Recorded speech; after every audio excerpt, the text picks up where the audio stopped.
Hello and welcome back to Tales of Lumin and Hearthstone. Today we're having a look at all the class cards from the Whispers of the Old Gods expansion. I'm pretty excited because there are some really good ones here, there's some really interesting ones here, and I think that the class cards specifically will mix up the meta much more so than the neutrals, just because it's going to push some classes to the top, maybe keep some at the bottom, in Rogue's case. I'm a little disappointed, but we'll get to that when we get to that. We're going to be starting with Druid, but before I do start, I'll just give you the quick disclaimer. I'm not a professional gamer. My thoughts and opinions on these cards are probably going to be incorrect, and for the most part, I'll probably end up liking cards more because they look fun, instead of, well, because they're going to be imba or broken or really, really good or whatever. So keep that in mind while watching. Also, if you haven't watched the previous video, you probably should, because you gotta at least know who the old gods are and how they work, because there are some cards here that are directly linked to those, so you won't understand these if you don't know those. Done. Let's get started. Druid.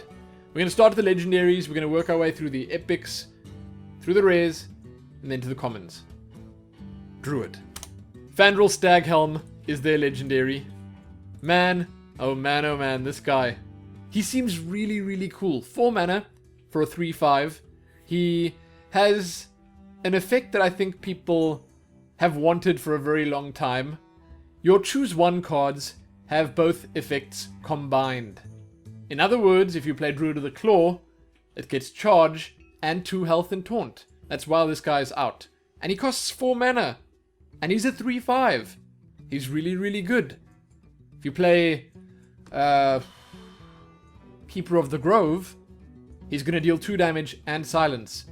And as far as I know, it takes them left to right. So it'll silence first, then it'll deal 2 damage, which is pretty interesting. It's relevant. The Hearthstone Facebook page actually posted a couple of images of what some of them would look like. They didn't show the Ancient of War here, which made some people a little sad, but they did show some of the others. Here is the Druid of the Saber. This is Tiger form, it gives you charge and stealth, and it's a 3/2. That's a little weird. So when you play this, usually it's either a 2/1 with charge or a 3/2 with stealth. Now it's a 3/2 with stealth and charge, but the stealth will obviously be removed when it charges. But still, it's a 2 mana 3/2 with charge, which is pretty great. Even that, combined with Fandral Staghelm, is really good. Then here's Druid of the Claw. This guy is 5 mana, 4/6, charge, taunt. That's ridiculous. And the artwork is really cool. Then here's Druid of the Flame. It's a 5/5 for 3 mana. 5/5 for 3 mana is pretty good. It's like a Mukla without the downside. So I'm a big fan of Fandral Staghelm, and I can tell you right now, I'm pretty certain he's going to be an auto-include in every single Druid deck that has the choose one cards. So like Ancient of Law, even though it's been nerfed, and this might be one of the reasons it was nerfed, it will now allow you to draw a card and heal for 5. That's pretty good. Your Ancient of War is going to be a 10/10 with taunt. That's amazingly good. I mean, wow. That's sick. Huh. So I like Fandral Staghelm. I like it. And I'll always say I'm a big fan of cheap legendaries. I think it's cool. I like legendaries that don't cost like more than 5. Anything less than 5 is a-okay with me. Next, the Forbidden Ancient. There are quite a few forbidden spells and creatures, I suppose. I think this might be the only creature, but there are quite a few forbidden cards. This is one of them. They all work in much the same way. This is a 1 mana 1/1. It's an epic. Its battle cry is spend all your mana, gain +1/+1 for each mana spent. It's interesting, right? So he can be very fluid in when you want to play him. If you play him on turn 3, he will be a 3/3, I think. So on turn 10, he'll be a 10/10. But you can play it on any turn, so you can just sort of fill the gaps in your curve, right? Right? I think it works in such a way that when you play it on 2 mana, it spends that extra 1 mana and gives him +1/+1, right? So you have 1/1 on the minion, he gets 1/1, so for 2 mana he's a 2/2. I like the idea. I'm a huge fan of this type of minion. Just like I liked Shifter Xeris in the neutrals, but that's completely random and completely different. This guy, you have him, you put 2 of them in your deck. You could play the one on turn 2, turn 3, turn 4. Doesn't really matter. You could play the other one on turn 10. And they'll give you varying degrees of success, but they will also always be a good top deck. Because it'll always be something that'll be able to either fit in the turn that you want it to fit in, right here and now, or like in the late game, if you have nothing in your hand, you'll draw it, it'll be a 10-10. Bam! It just spends all the mana you have left. You could even use your hero ability first, if you want to. Get that armor, get that attack, then play him for a 8-8 instead of a 10-10. It's cool. I'm a big fan of this card. I like it. I like it a lot. Again, it's nice and versatile. It's one thing that I really like. Here's another choose one card. This is Wisps of the Old Gods. 7 mana, choose one, summon 7/1/1 Wisps, or give your minions +2/+2. Again, with Fandral Staghelm, this will summon all the Wisps first, then it'll give your Wisps plus your other minions, if there are any, +2/+2. If your board is obviously not empty, then it'll just summon however many Wisps it can summon and then give everything else 2/2. It's okay. I don't know if this is going to see a ton of play. Like, it's again much like the... Was it called Dark Whispers? The other card that summoned 5 Wisps? Or gave a minion +5/+5 and taunt? Much like that, this probably won't be included in many decks, but it is kind of strong. Even more so if you can get it doing both the effects at the same time. Next, you can just look at Big Wisps and Many Wisps. These are the 2 effects from Wisps of the Old Gods. It's nothing special. That's just the 2 of them. You can see the art on them and you can see what they look like when you actually pick in them. And then this is what the Wisp looks like.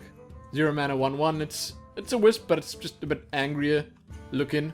Then, Addled Grizzly. This is a rare. 3 mana for a 2/2. After you summon a minion, give it +1/+1. It seems okay. It's also a beast. And it'll give 1/1 to any minion you summon. And it says summon and not play. So that means that it'll work on things like the Wisps. It'll work on extra minions you summon. As an example that's easy to understand, if you play Muster for Battle, it'll put 1/1 on all of them because it says summon and not play. So that's kind of cool. I think that this could have many interesting uses, and specifically in decks like Token Druid or these Flood Druid decks, this will be quite good. And it's a beast. It's quite important to note that it's a beast. Then, we have a Klaxi Amber Weaver. 4 mana for a 4/5 rare. Battle Cry, if your Cthulhu has at least 10 attack, gain +5 health. So that'll be a 4/10 for 4 mana.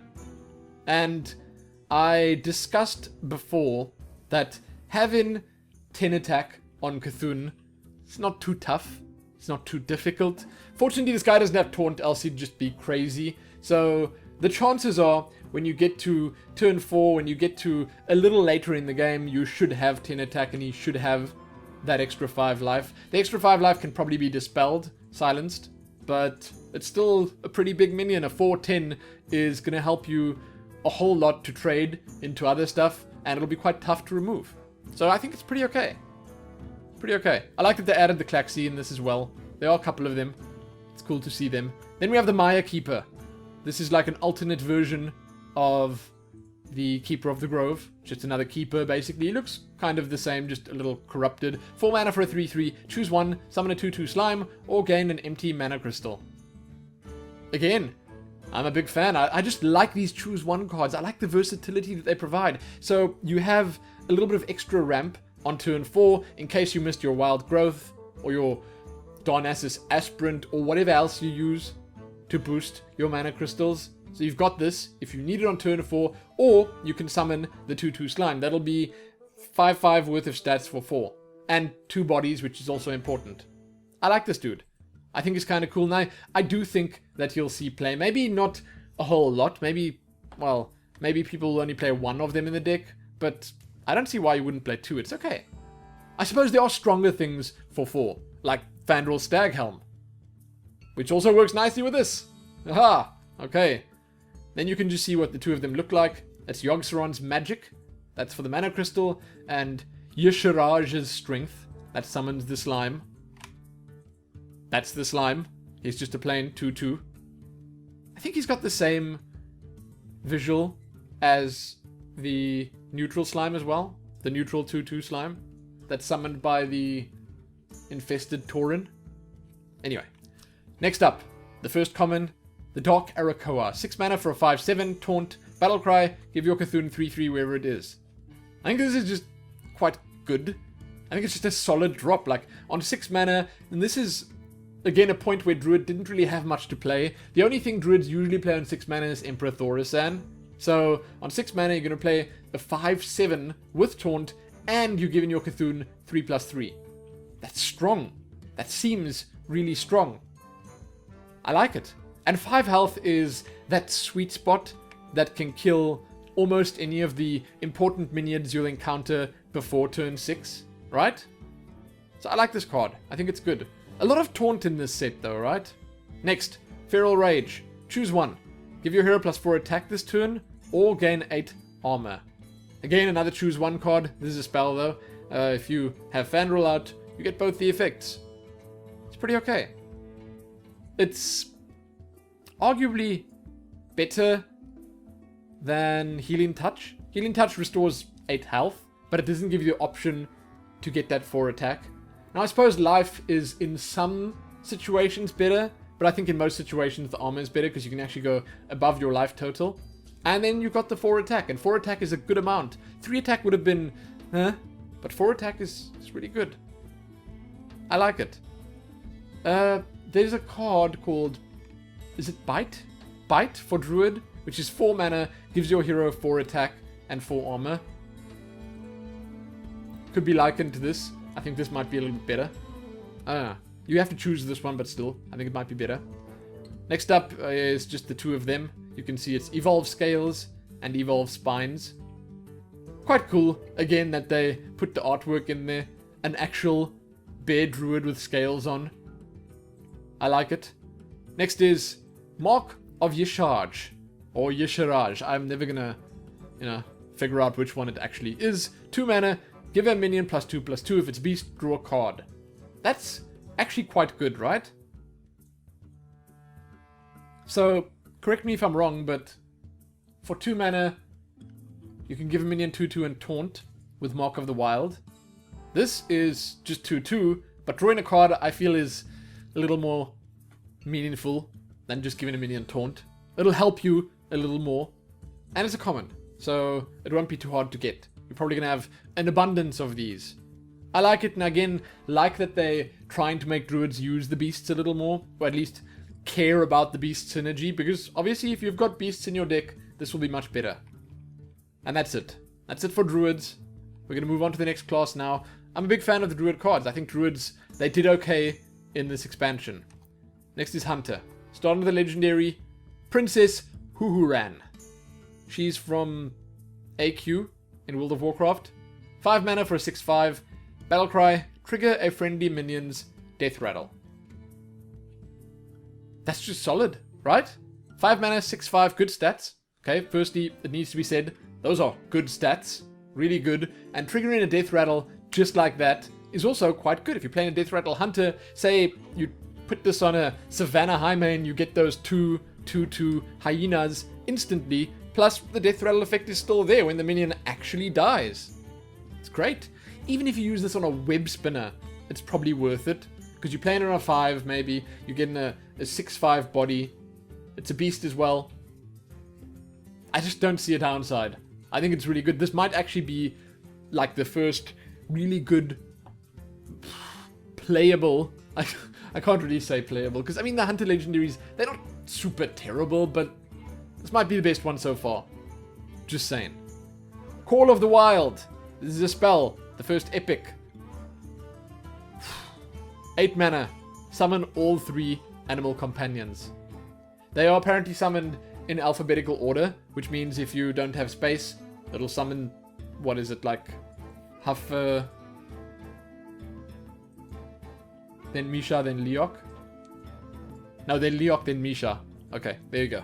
That's the order. That's the order. And it summons them all right there. Just pops them down. So you'll have a 5/5 with taunt, a 5/3 with charge, plus Leok. It's good.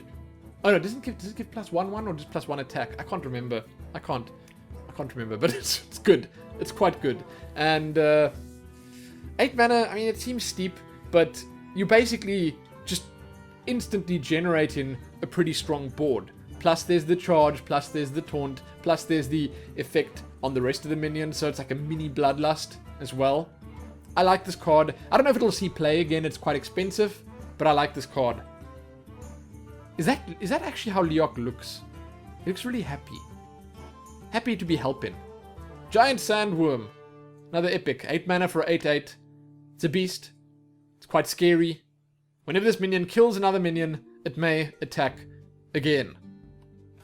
I'm a big fan. I love this. This is obviously a buff to... I mean, much like the smaller beasts are a nerf to, but this is obviously a buff to Ram Wrangler, because Ram Wrangler could summon this. It's a beast, you know? To get this out there for you. And whenever this kills something, well, when it attacks and kills something, then it basically has charge. It's like... Is it like Trample from Magic the Gathering? Where it can attack until it either killed everything or it dies. It's great. It just eats the little minions up. I like it. It's again very big. I don't know what's all the expensive stuff, but maybe it'll work in a Control Hunter. That's the dream, right? That's the dream. Next is the Forlorn Stalker. This is the first rare. 3 mana for a 4/2. Battlecry, give all your Death Rattle minions in your hand +1/+1. 3 mana for a 4/2 is not terrible. It's actually quite okay. It is. Like, there's a neutral 4 mana 4/2 with Divine Shield that buffs your Cthulhu up. This is 3 mana for a 4/2, and it's got a decent battle cry if you've got those Death Rattle minions. Stuff that affect your hand and don't affect the board or the board state instantly are generally not seen as strong or as impactful or whatever, just because you don't have that immediate effect. But if you're playing a Control Hunter and you have control of the board and you're in a good position, you're keeping yourself in a good position, then this will just strengthen that position going forward. So it seems okay. Seems okay. And I like the idea that, again, this is more, as far as I can see at least, targeted towards a slower playstyle of Hunter. I'd love it if Hunter turned to Control at some point and didn't just always go face. Next is Infest. This is a spell. 3 mana, rare. Give all your minions Death Rattle, add a random beast to your hand. That's interesting. I don't know. I don't think that this will be played. I would not put this in my deck just because. Like, it's interesting, but again, it's the same as what I said with the Forlorn Stalker. Like, it's not going to help you win the board back or kill an opponent's minion or do damage to your opponent or whatever, and it's really, really random. Like, you don't even know what you're going to get. It's basically turning all your minions into web spinners, and that's, as you know, a bit of a mixed bag. So I don't know. And this is so-so. I think it's so-so.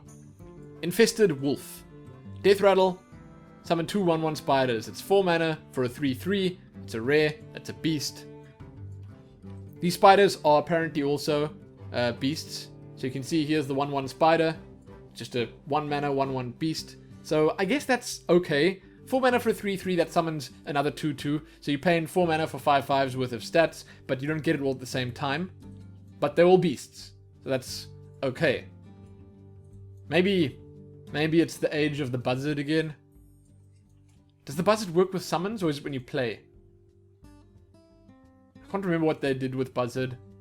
Like, I don't think you can buzzard unleash anymore, can you? No. Regardless, Infested Wolf seems okay again. I like the artwork, but I don't know if it's very good. Next is the Carrion Grub. I don't even know what this is. 3 mana for a 2/5. It's a beast. It's common. And that is all I have to say about it. I don't know what this is. Druids have the Druid of the Flame, which is like 3 mana for a 2/5 or 3 mana for a 5/2. Also beasts. That's infinitely better than this, because you got a choice. I don't know what this is. I honestly don't. Then we have the Fiery Bat. 1 mana for a 2/1. It's a common. Death Rattle, deal 1 damage to a random enemy. And it's a beast. And this was made to honor Firebat, the first ever world champion for Hearthstone. It's kind of cool. It's a nice tribute to him. And this is actually very good. It's very good. I think this will be an auto-include in all aggro decks from Hunter. If you think about it, the Leponome is now slightly weaker. Leponome is now 1-1, and it deals 2 damage to your opponent's hero.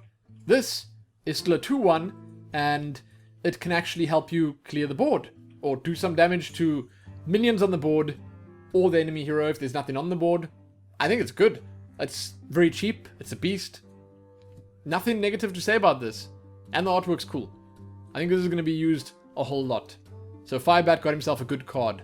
Then we have On the Hunt. A spell, 1 mana, common, deal 1 damage, summon a 1/1 Mastiff. Funny enough, I like this as well. I think this is quite cool. It's a 1 mana spell, so, like, I don't know, it can be used with, what is that spell? Lock and Load? It can be used with Lock and Load.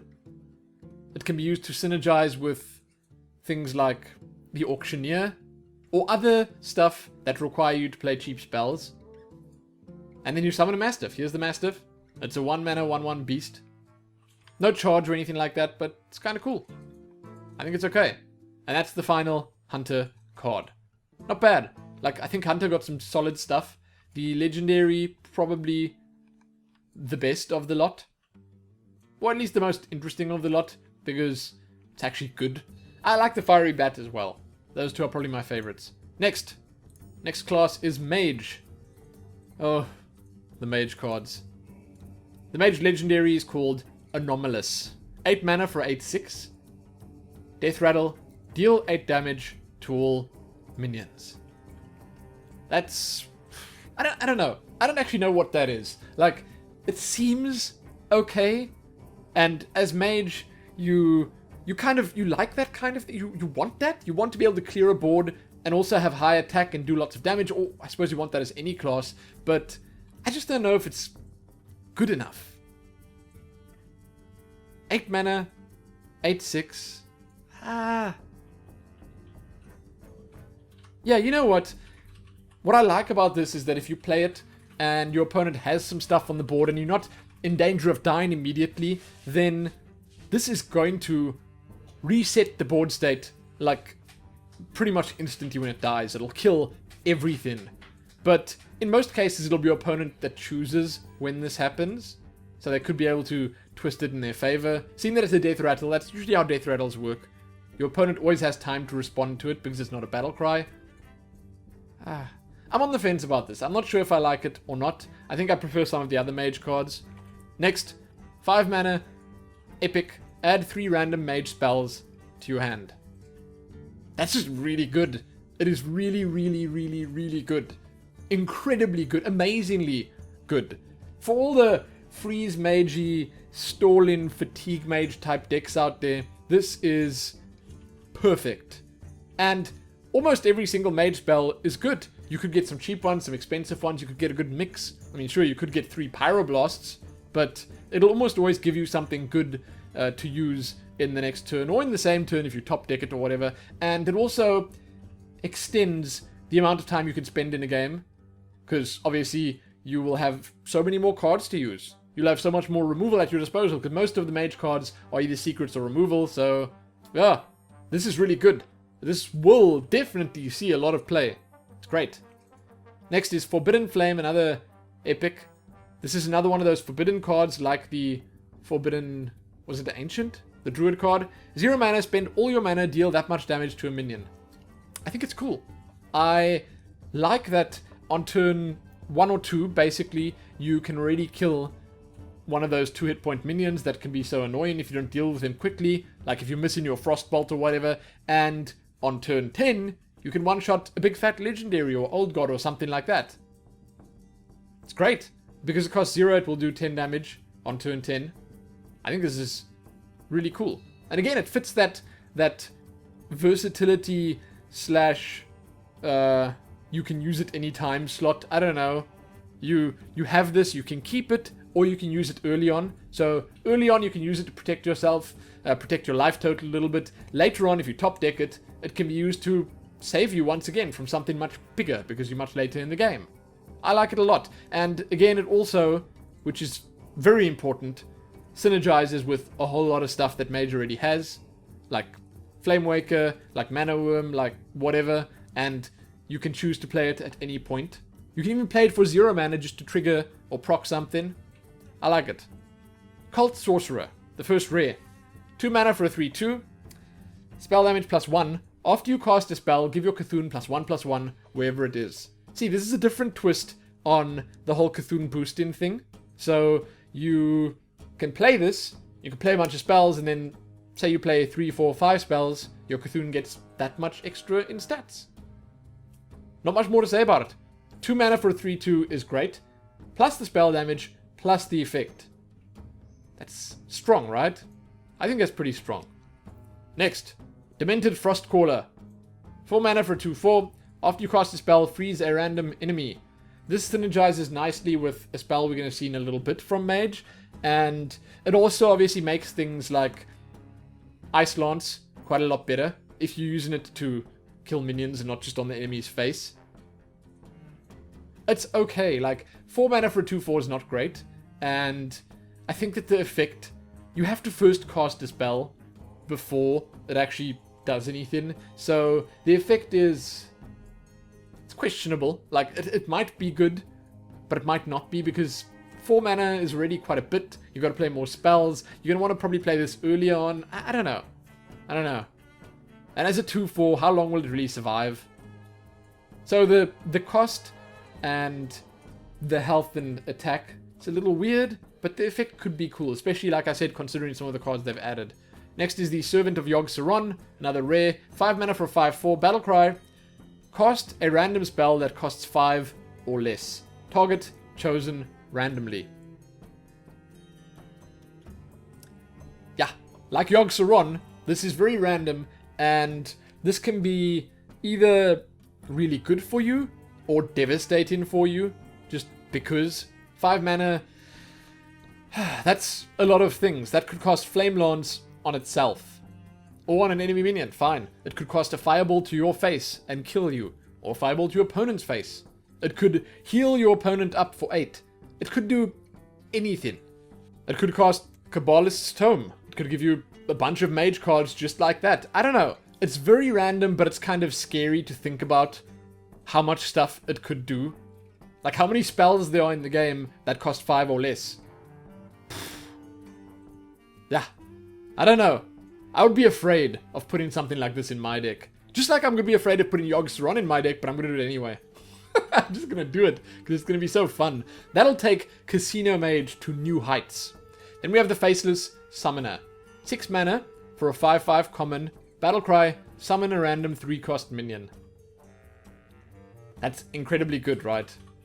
I don't know. I just think that that's incredibly good. 3-cost minions are pretty decent as it stands, and you get in that along with a 5/5 body, and it's a common, so everyone's going to have this card. On turn 6, or if you're coining it on turn 5, that's going to be tough to deal with. My god. I don't know. I don't know. It feels to me like they put a lot of really strong mage cards in here. I think that maybe they're trying to get mages to fight for the board a little more than they are right now, because they aren't really. It's like they forsake the board completely until a certain point where they either just kill you or flood the board and just destroy everything or whatever. I don't know. Mages are in a weird spot. Maybe it'll fit into some strange tempo mage. Then we have Shatter. Another common. 2 mana, destroy a frozen minion. Just like that. Bam. No damage, no nothing. It will not proc things on the minion that, like, for instance, if you destroy a frozen Acolyte of Pain, then the Acolyte won't draw a card, because it just destroys it, doesn't deal damage to it. I like this. I think this is really, really cool. And this is going to maybe give birth to the first proper freeze mage with all frost spells in. Like a real good theme for a deck. I like it. Then we have Twilight Flamecaller. 3 mana for a 2/2. Battlecry. Deal 1 damage to all enemy minions. I don't know. I don't know. You could see it as an equalization of sorts. So you play this, it's a 2/2, it deals 1 damage to all the enemy minions, then if there are any of them that are on like 3 life, they'll come down to 2, and then this guy can kill them. It'll obviously work well against Murloc decks or Rush decks or anything like that, but it's strange. I think for 3 mana you might be able to fit something better into your deck. I don't know. And that's it. That was the final Mage card. I like the Mage cards. I think that they got some really, really strong tools.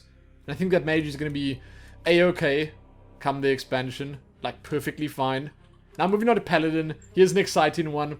Ragnaros Light Lord. 8 mana for a 8/8. This is a uncorrupted version of Ragnaros. So the corruption left Ragnaros and now he wants to heal people. Because at the end of your turn, restore 8 health to a damaged friendly character. Will this see play? Maybe. Maybe it'll see play. It's probably not going to see very much play, but it's a cool idea. I like the concept. I think that one thing that sets this apart from the other Ragnaros, and that most people probably won't realize when they look at this, is that it can actually attack. It's an 8 mana 8/8 that can attack. It's not stuck. It doesn't say anywhere can't attack, and then it also heals. So if you attack, you trade into something, it'll heal itself up, or your hero up, or whatever, a damaged character up. Now, your opponent can play around that by damaging a whole lot of stuff, but I mean, still, it's okay. It's 8 health. It's got a chance to heal something up pretty much fully.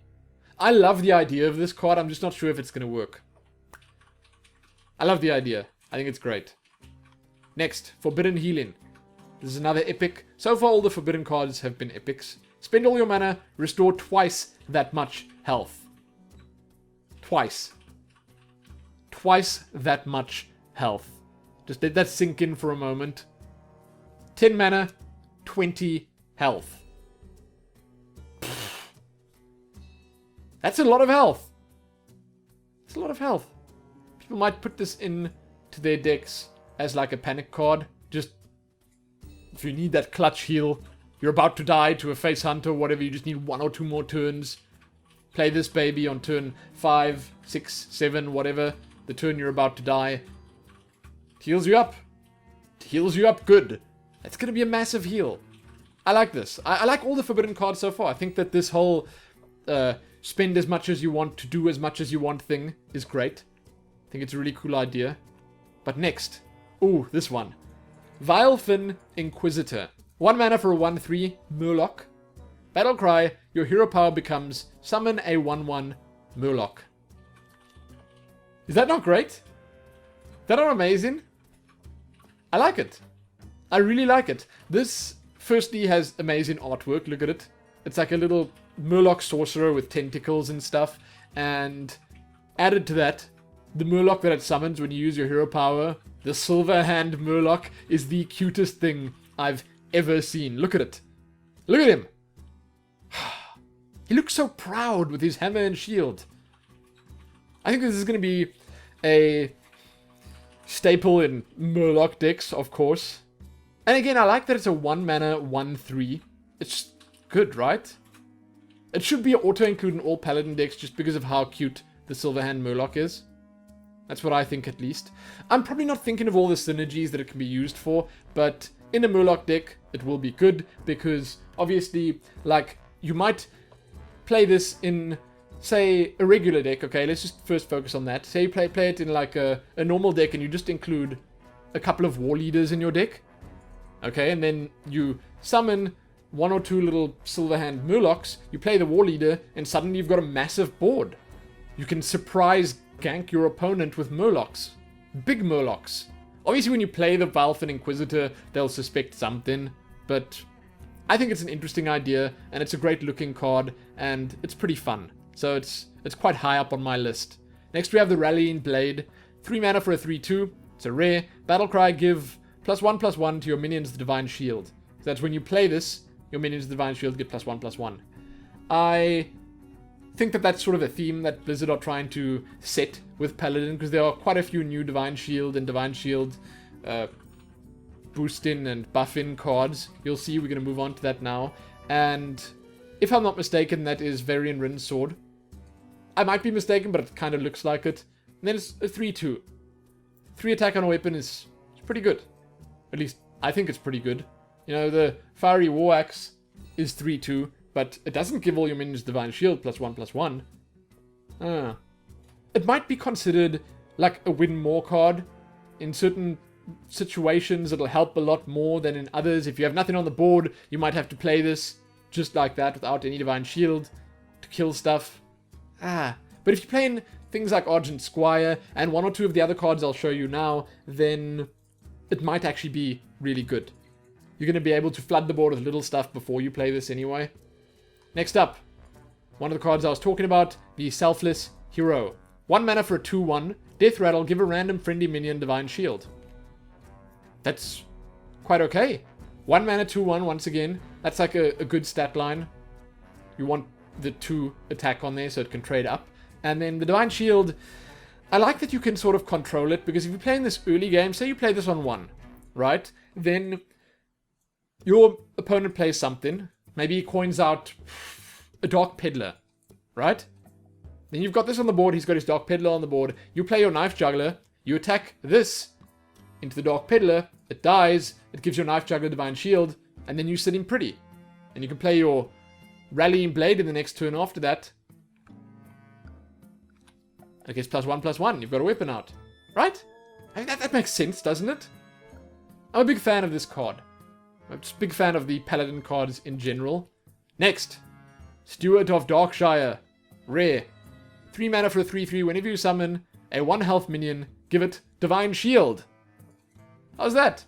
Whenever you summon a Silverhand Knight or Silverhand Murloc, you give it Divine Shield. It's summon, once again, not play. So, Imp Master. Imp Master is going to get Divine Shield, and then the Imp it summons will also get Divine Shield.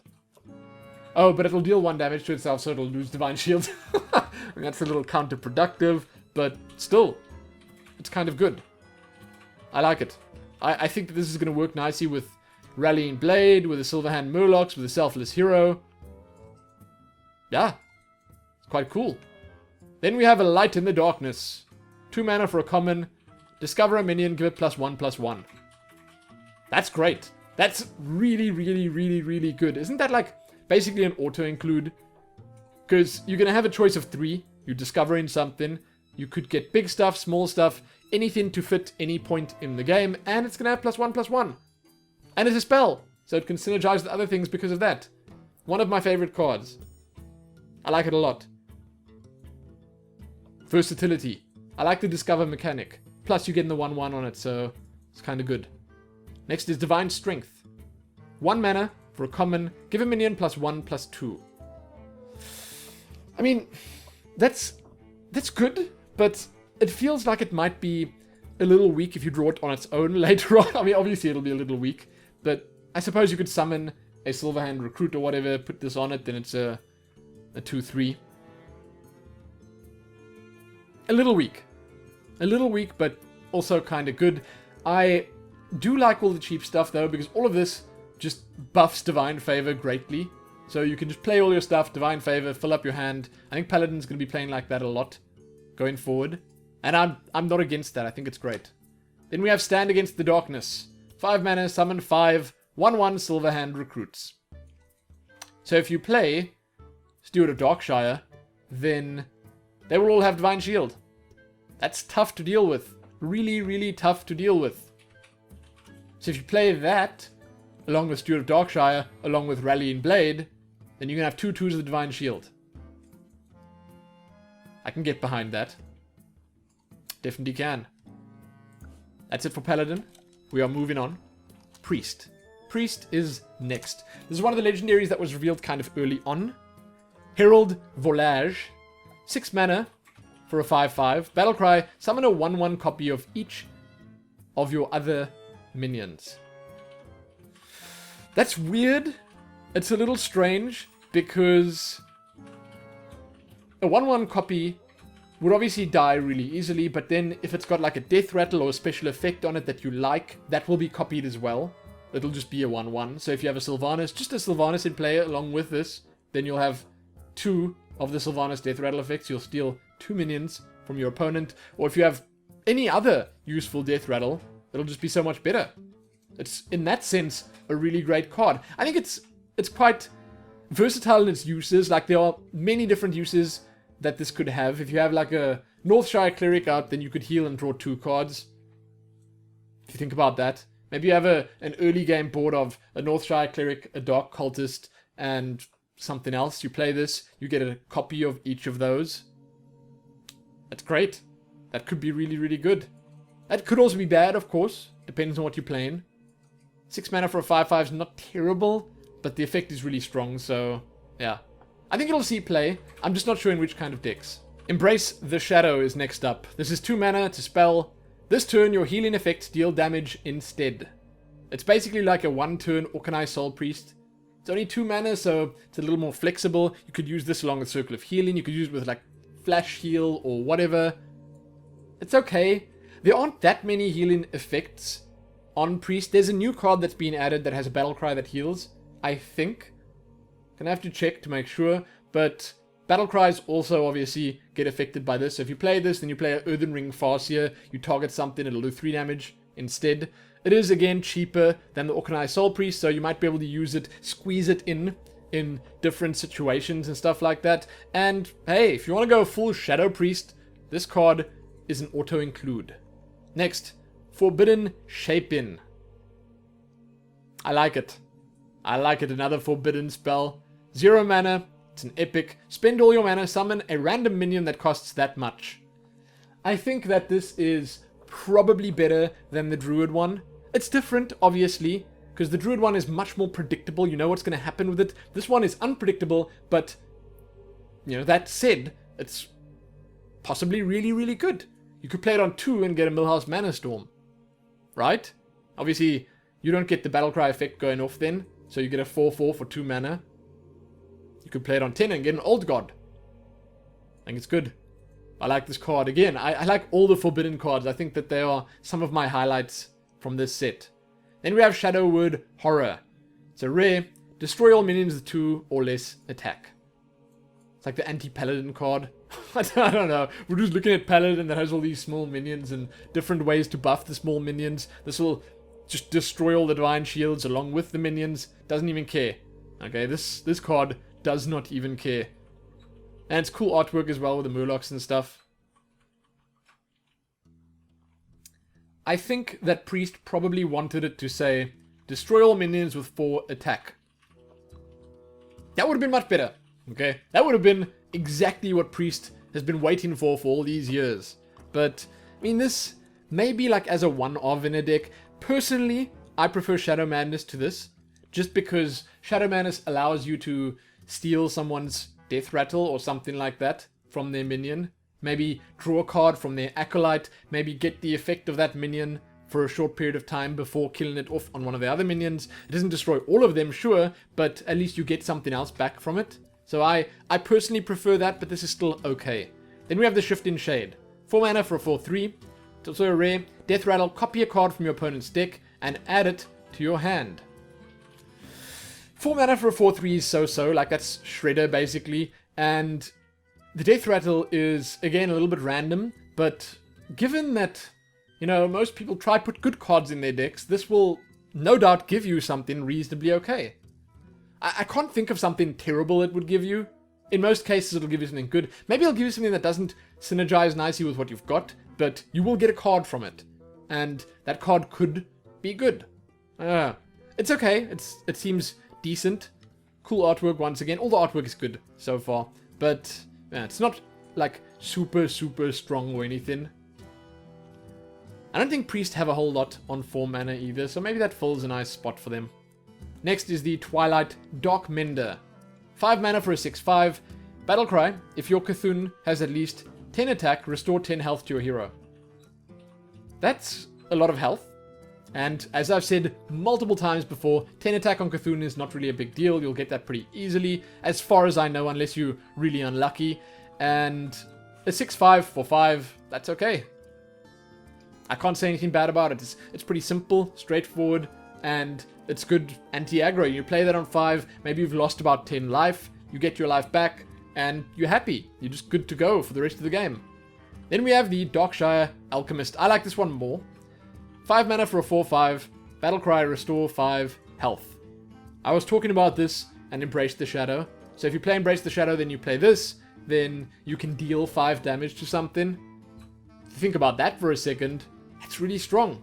But On the flip side, you could play Organized Soul Priest the turn before, then play this the turn after. That might be better. Although the Organized Soul Priest might die. It's obviously vulnerable. But, yeah. I like it. 5 mana, 4/5. 4/5 is a good stat line as well. Sure, it would have been like amazing if it was 4 mana for a 4/5 with 5 health. But, this is okay. I mean, I like this more, like I said, than the Dark Mender. Just because it's, well, allowing you to choose where you put the heal, and it's got those multiple uses as well. Then also, it doesn't have the Cthulhu requirement. After that, there's the Hooded Acolyte. This is a common, 4 mana, 3/6. Whenever a character is healed, give your Cthulhu +1/+1 wherever it is. That's in the same vein as like the Light Warden, or the bigger Light Warden, what is it called? The Holy Champion, or Holy, or whatever it is. Whenever you heal something. And it's whenever a character is healed, so you can heal your hero as well as a minion. That could be really good. Like this, along with 1 circle of healing or something. Strong. Quite strong. 3/6 is also really nice. I prefer 3/6 to, well, I don't know, most others. To something like maybe 4/5 or 6/3 or many others. I like the stats, okay? And then the +1/+1, that'll add up eventually. It's a common, so it can't be too great, but I think it's good. I think it's pretty good. And again, 4 attack, 4 mana is pretty nice. Then we have Power Word Tentacles. I don't quite understand this one. This is 5 mana, and give a minion +2/+6. So, I suppose if you think about it, priests do like having extra hit points on stuff, and then if you combine this with something like Inner Fire, it could be really, really good. Divine Spirit, Inner Fire. Just think about that for a second. You cast this with Divine Spirit, with Inner Fire, you'll probably one-shot someone. Probably. You put this on a 5 attack, or a 5 health, or let's say 4 or 5 health, then you're like around 10, then you double it to 20, then you make the attack equal to that. Maybe 1 turn kill priest is coming back. Now, I think that Villain's Chosen is being removed. So, this is kind of the replacement for that. It's not as good as Villain's Chosen. It doesn't give spell power or anything like that. Villain's Chosen was 2/4. And spell power, and it cost 3 mana. So Villain's Chosen was really strong compared to this. But Villain's Chosen is gone. And we know that the cards of that era were much stronger. So maybe this is the new norm. It's not terrible. It's not horrible, but it's definitely not, like, good. It'll have its uses. So we're done with Priest. Moving on. Next is Rogue. These are very interesting to me. I like the Rogue cards, but at the same time, I'm a little disappointed as well. We'll see. I'm disappointed in the fact that there's no new weapon. But first up for Rogue is Zarel, Poisoned Mind. 4 mana for a 3/2. Battlecry and Death Rattle. Add a random toxin to your hand. One of my favorite cards in the entire set, for sure. Definitely. So, 4 mana for a 3/2 is not amazing, but it's got a Battlecry and the Death Rattle. Okay? And it's a cheap legendary. And the toxins themselves are really, really, really good. I'm going to show you the toxins right now. You get the King's Blood toxin. This is just 1 mana, draw a card, which is good. Like, not going to say no to that. And all of these can be used as spells to combo. Okay, that's also something you must note. Then the Briarthorn toxin. Give a minion +3 attack. That's basically a Blessing of Might. Right there. Blood Thistle toxin. That's a Shadow Step, but it costs 1 mana instead of 0. But, you know, you get it from that. You could potentially get 2 of them. And you have the Fade Leaf toxin. Give a friendly minion stealth until your next turn. Fire Bloom toxin. Deal 2 damage for 1 mana. It's a smite. Isn't that great? And you get 2 of these. You get it when you play it. Then you get another one. You could even Shadow Step him if you get a Blood Thistle toxin and play him again if you want. I mean, I don't see why you do that. Maybe if you don't want that toxin, you can just do it again. Right? Right. I like Zarel. I think Zarel's really good. One of my favorite legendaries and one of my favorite cards all around. Speaking of, this card I like as well. This is the Blade of Cthulhu. 9 mana for a 4/4. Battlecry, destroy a minion, add its attack and health to your Cthulhu's, wherever it is. It's very expensive. Okay, it's very expensive. This is a late game minion, but it destroys any minion, and then it adds all that attack and all that health to your Cthulhu. So you could probably run Cthulhu in a rogue deck with just this guy and maybe like 1 or 2 other Cthulhu boost-in cards, and that'll be enough. Because late game on turn 9, you play this, right? With this alone, you buff your Cthulhu to a strong enough or high enough amount to make it playable and ready to go, and that's that. Also, this synergizes nicely with some of the toxins, and also some of the cards that are coming up now, like this one, the Shadowcaster. 5 mana for a 4/4, epic, battlecry, choose a friendly minion, add a 1/1 copy to your hand that costs 1. Just for a moment think about that amazing combo. Blade of Cthulhu and Shadowcaster. Now, there's no way of affording both of them in one turn, but Thaurissan can help with that. The Toxins and Shadow Step can help with that. You could, for instance, play the Shadowcaster and then Shadow Step it back to your hand. Have the Blade of Cthulhu maybe reduced in cost or whatever. If you could do both of these in the same turn, you can make a copy of Blade of Cthulhu. I mean, you can make a copy of anything. Obviously. And that copy only costs 1 mana. Sure, it's a 1/1, but you're going to be doing it for the battle cry or the combo effect or whatever. This is a nice card. I like this card a lot. The 5 mana 4/4 thing is not great, but the effect is amazing. I like it. Next is Journey Below, another nice. This is, again, another card I would definitely use. 1 mana, discover a Death Rattle card. Just like that. Just like that. Perfect for comboing. Nice to, once again, just help out in whatever your situation currently is. Like you might find a Taunter in there, you might find a higher attack minion in there, you might find anything you need in there. A good Death Rattle card. You could get a nice fat legendary. You could get Zarel. Oh, it's nice. Then, Thistle Tea. 6 mana. Draw a card, add 2 extra copies of it to your hand. This is a rare, and I mean, it's good if you play in the long game. So if this is like in a mill deck or something, or if a late game control deck or whatever, imagine adding 2 copies of Cthulhu to your hand.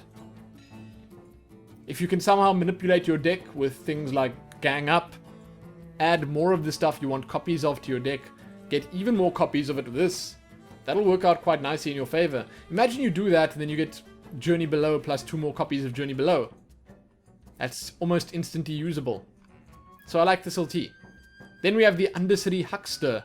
2 mana for a 2/2, Death Rattle, add a random class card to your hand from your opponent's class. Class cards are generally really good. It could be like a real whiff, it could be nothing. You could get Sacrificial Pact, okay? But if you get that, then you're playing as Warlock, then it might actually be useful. But you know what I'm saying. You could get something that won't help you at all, but you could get something really good. 2 mana for a 2/2 is okay as well. I mean, that's the same stats as Knife Juggler right now. So it seems okay. Seems decent. Then we have the Bladed Cultist. This is a common. 1 mana for a 1/2 combo, gain +1/+1. I don't know if this is going to see play. Like, it's an interesting effect. I mean, it's not interesting. We've seen this before. We've seen it on the Gadgets and Jouster.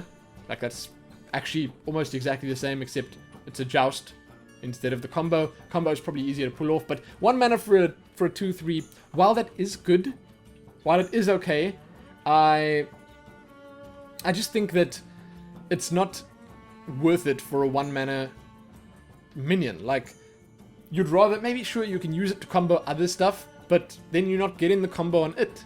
You'd rather want the cheap cards to use as combo generators and not as the actual combo. You know, not as the end goal of the combo. But who knows? Maybe this will actually work. Maybe it's good. Maybe Rogue needs some early game minions. Then we have Shadow Strike. 3 mana, deal 5 damage to an undamaged character. That's a bigger version of Backstab. Quite a lot bigger, like in terms of the amount it costs. Backstab is free, this costs 3. But 5 damage is not a small amount, and you can use it on your opponent's face if they're not damaged yet. Yeah, I mean, it's okay. It's okay. It's a little expensive, of course, but... and it needs to be undamaged. But 5 damage is a lot, even on turn 3. It's a lot. South Sea Squidface. A pirate. A really cool looking pirate. 4 mana for a 4/4. Death Rattle. Give your weapon +2 attack. So it has to actually die before it buffs your weapon up. I don't know how I feel about this card. It's a pirate, so, you know, that alone makes it worth it. I like the parrot on the shoulder as well. It's also got a little tentacle mouth going there. It's a pirate, so it'll synergize with other stuff. But at the same time, 4 mana for a 4/4 is good. You kind of want that as a battle cry. You want that 2 attack as a battle cry. You want it immediately. You don't want this guy to die first, but maybe you play him as something that's definitely going to trade. Trade, get the buff, use your weapon to kill something else, clear the board. It could work, I suppose, but it's not amazing. And that is the final rogue card. There's no new weapon. I'm very disappointed by that fact. I think rogue got a couple of really good tools, but we are losing some even better tools, like Blade Flurry. So I don't know. We're going to have to wait and see how rogue is once people have sort of settled in with the new cards and stuff. But I'm sad that there's no new weapon. I'm sad that we're going to have to maybe try and use Poison Blade. Shaman is next. Shaman's legendary is Halazael the Ascended. 5 mana for a 4/6. Whenever your spells deal damage, restore that much health to your hero. That's a very interesting effect. I think it's good. I think that most shamans run at least a couple of damaging spells, but it's very niche. Like, you don't want to just play this. 5 mana for 4/6 is not amazing. Do you save it? Do you save it and then burst your opponent down in one go? I don't know. I think it might be a little too niche. I just can't see what kind of deck it would fit in. It's an interesting effect, again, with all the high damage spells and stuff that Shaman has. It's very cool, but I don't know. Next we have the Eternal Sentinel. This is an epic 2 mana for a 3/2 battle cry. Unlock your overloaded mana crystals. That's just good. 2 mana, 3/2. The battle cry is just solid, like really, really good. If I'm not mistaken, when you unlock your overloaded mana crystals, you can use them. So you actually just, you play this, say you have actually 5 mana in total, but you've overloaded 3 of them. You play this for 2, it unlocks the 3, you can use the 3 immediately. That's how it works. Or you can play it on the turn that you overloaded them, then it'll just remove the overload, and the next turn you'll go in with full mana again. This is just, it's a good minion. For Shaman that uses overload, it's good. Hammer of Twilight. 5 mana for a 4/2 weapon. It's an epic. Death Rattle. Summon a 4/2 elemental. It's pretty straightforward. 5 mana 4/2 is so-so. It's not amazing. But it does summon the elemental when it dies. It's interesting that they're giving Shaman all the Death Rattle weapons. Well, not all. We are losing Death Spite, of course, but Shaman also has the one that turns your hero ability to something else. I don't know. Here's the elemental. It's called the Twilight Elemental. It's just a straight up plain 3 mana 4/2 elemental. It's okay. I mean, it'll be good. You get to choose when you want to put it on the board as well, which is nice. So you could maybe delay it a little bit, put it on a favorable board instead of an unfavorable one. Then we have the spell that I think is going to cause the most pain and heartache and displeasure for the most people of this entire set. It's just a ridiculously crazy card. Evolve. 1 mana, transform your minions into random minions that cost 1 more. That's crazy. You flood the board with stuff, you play this, everything is fully healed and much stronger. I mean, I guess much stronger. Imagine on 2 mana minions, you could actually get things like Mukla or whatever. There are so many different choices, obviously, because it's random and there are so many different minions and stuff that there could be. And even as you get later into the game, it gets scarier. You could even attack with everything, transform them, and then hope for charges. Your 2 mana Knife Juggler could turn into a 3 mana Wolf Rider. You can just charge, attack immediately again. I think that this is going to break Shaman. For Shamans in the best possible way, for everyone else in the worst possible way. It's going to make them super strong. I don't usually make predictions like that, but I do think that this card is very, very good. Then we have the Master of Evolution, also really, really good, I think. 4 mana for a 4/5, which already is pretty good. Like, that's the standard, right? That's the Yeti right there. Battlecry, transform a friendly minion into a random one that costs 1 more. Same effect as Evolution or Evolve, and it again allows you to, say you've got a Yeti on the board, right? Okay, so then you take that, you attack into a 3 attack minion, you lose the 3 life, it's on 2 life. You play this on the Yeti, it'll heal it up to full, turn it into something that costs 1 more, And bam, you're good to go. It's very strong. Very strong. But maybe Shaman needed it. Maybe Shaman did need something like this. I think it might be a good thing for them. Thing from below. 6 mana for a 5/5 taunt. Costs 1 less for each totem you've summoned this game. That's interesting. So they're giving Shaman all sorts of options here. So for if you're playing a totem Shaman, this might actually help. If you use your hero power every now and then, you know. Obviously there's the totem golem as well. It'll cost 1 less for that. Maybe, I suppose it's like most likely that you'll play it on turn 4.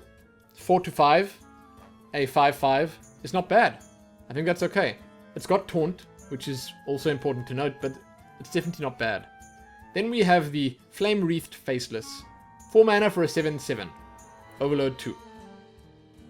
Yeah, that is ridiculously strong. Now, like I was saying with Evolve, if you have a 3 mana minion, it could be turned into this monstrosity. This is very strong. I imagine that they would have been better off putting like a 3 or 4 overload on here. Because 4 mana for a 7/7 is crazy. Like, what is the thing called? Fel Reaver is 5 mana for a 8/8. And it's got a super negative effect. This just has a 2 overload that many of your minions and spells can actually just completely negate. Oh, I don't know, man. That's strong. And it's a common. Primal Fusion is next. 1 mana. Give a minion +1/+1 for each of your totems. That's okay. It's a little unpredictable. There are lots of totems, okay? Like you have Totem Golem, Vitality Totem, Flame Tongue Totem, Mana Tide Totem, then your Hero Power Totems. There are totems in the game. But would you keep this in a deck? Would you have this in a deck just to maybe buff if you maybe have totems out? In most cases, people actually clear Shaman totems off the board immediately. So I don't think that this is amazing. It's an interesting card, but it's going to be too tough to use. This might just sit in your hand. And you might end up playing it for like 1/1 or 2/2 or something. Stormcrack. 2 mana. Deal 4 damage to a minion. Overload 1. It's okay.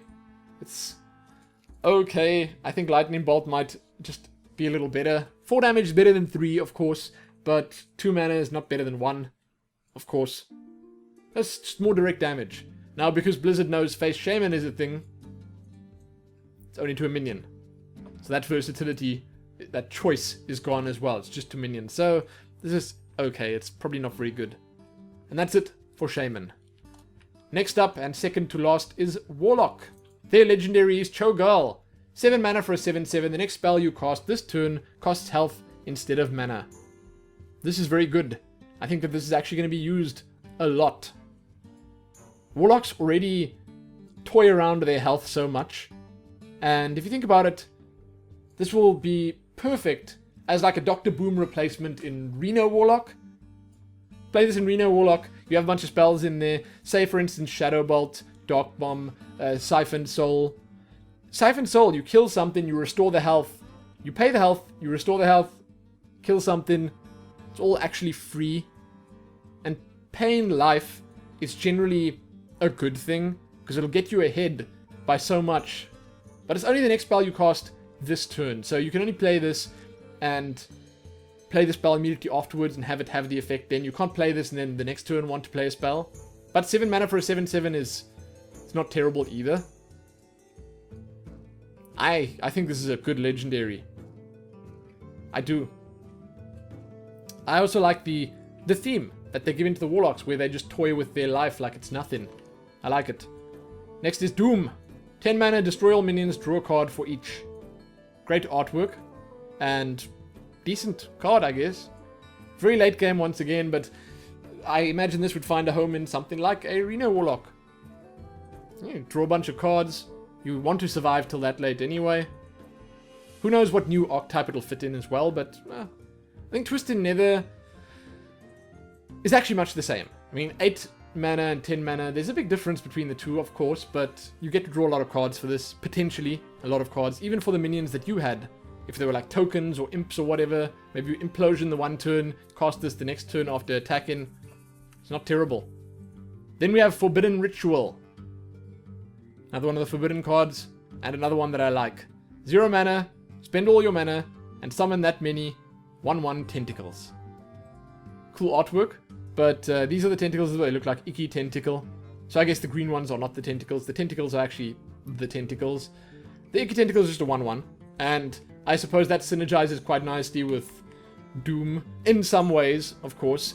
I don't know how this works with Cho'Gall.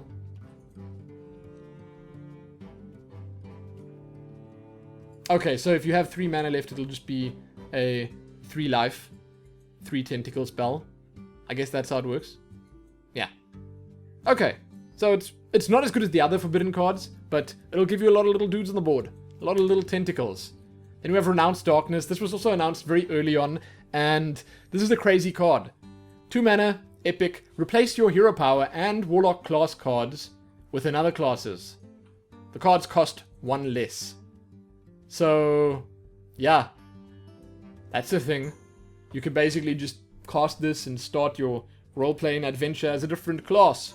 You could turn into a Paladin with a Paladin hero power and have all Paladin class cards that cost 1 less. Isn't that actually really good in some ways? It's mostly just good if you can have a lot of class cards in your deck, because then they'll all cost 1 less. You'll have insane value going forward from that point. I like it. I'd love to see what the animation's like. And again, because this seems really fun, I think it'll be cool to use. Like, this is one of my favorites because it seems like it could be a real laugh to use.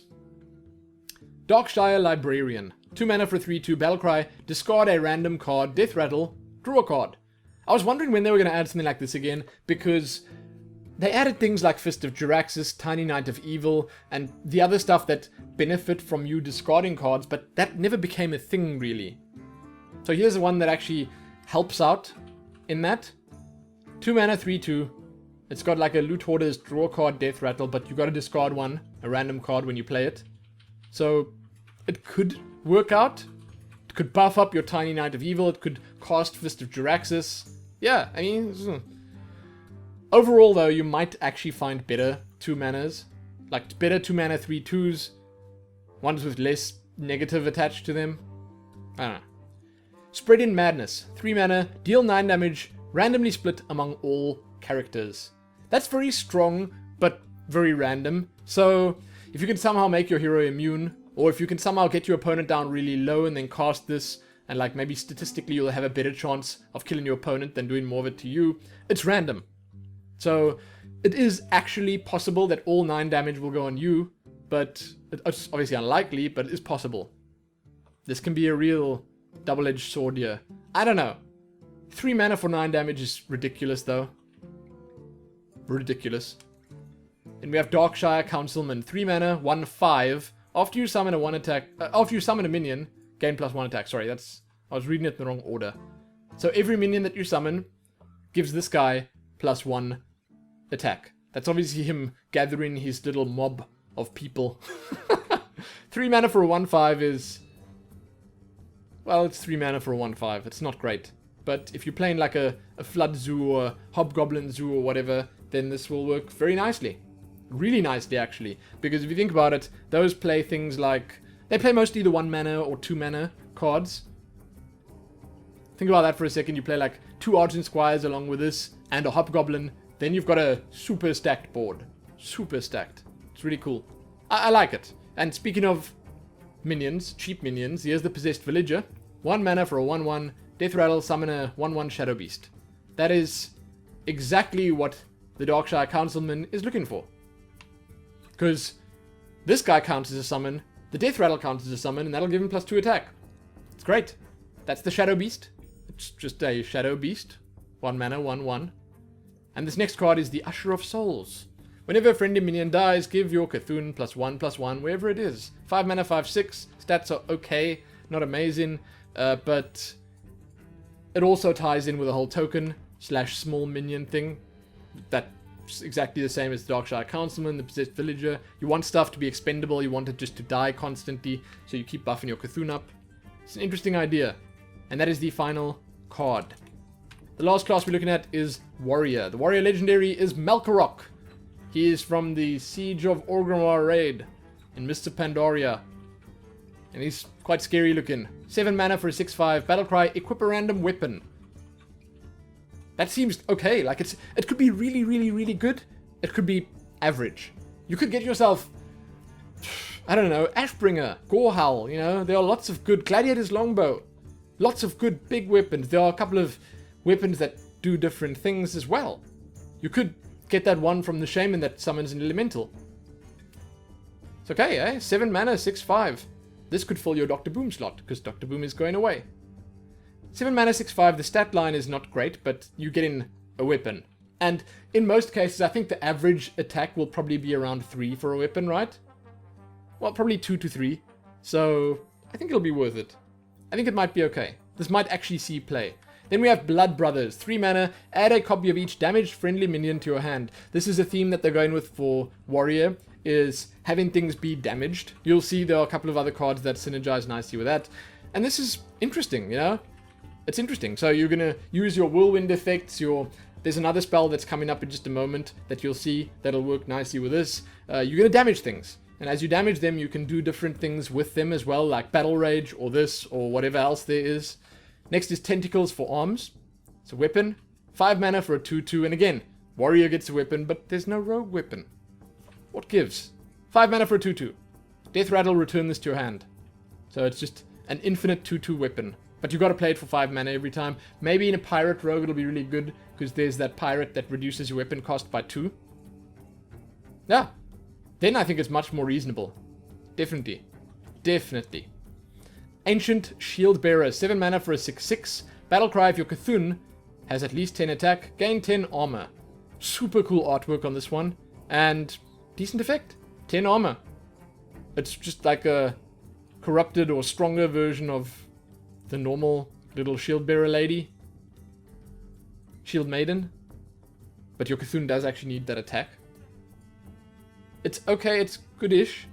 But I mean, I think a lot of people would still rather use Shield Maiden, because that's a guaranteed 5. It's a bit cheaper. I don't know, maybe this is better. In a Cthulhu deck, you'd rather use this. Of course. Of course.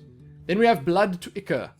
1 mana, deal 1 damage to a minion if it's 5, summon a 2/2 slime. It's exactly what I was talking about. Dealing a bit of damage to something and having an effect happen. So this can synergize nicely with Blood Warriors and, well, a whole lot of other stuff. The slime you summon is the same as the one that Druid has. There you go. It looks the same at least. It's a 1 mana 2/2 slime. Nothing special about it, but it's a 2/2 body. You get him to deal 1 damage and you get in a 2/2 at the same time. After that, we have the Bloodsail Cultist. This is a pirate. So warriors are getting a pirate. A very cute looking pirate. 3 mana for a 3/4. Good stats. Battlecry, if you control a pirate, give your weapon +1/+1. Strong. One of the stronger cards in the set, I'd say, just because, again, that 3 mana 3/4 is like really good. It's perfect. That's an amazing stat line. And the Battlecry is just super positive. You know, whatever weapon you have out, you give +1/+1. That gives it an extra attack, because it's 1 extra durability plus the extra damage. Play a Fiery War Axe on turn 2. Attack on turn 3. You play this. I mean, you have to have a pirate out for it to make, like, that difference. But, yeah. I like the little crab in the bottom corner waving as well. Then we have the Bloodhoof Brave. 4 mana for a 2/6. Taunt. Enrage +3 attack. Yeah. Much like with the rest of the cards, it's again got that you gotta damage it for it to do something thing, which is Enrage. Blood to Ichor can be used on that. Whirlwind can be used on that. It's not terrible, huh?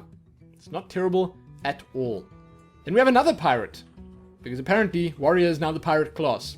Nazoth's First Mate. Another weapon. 1 mana, 1/1.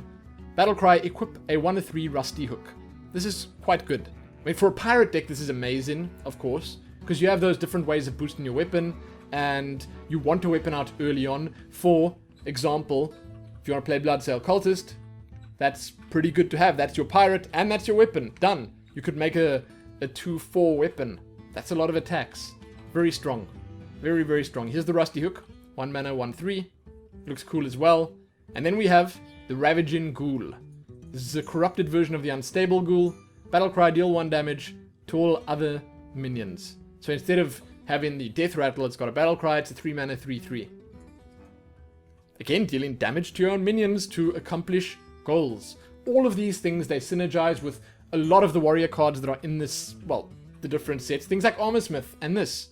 Things like, well, not currently in the warrior cards, but Grim Patron, basically a warrior card, works nicely with this. And so on and so forth. Acolyte of Pain, also great.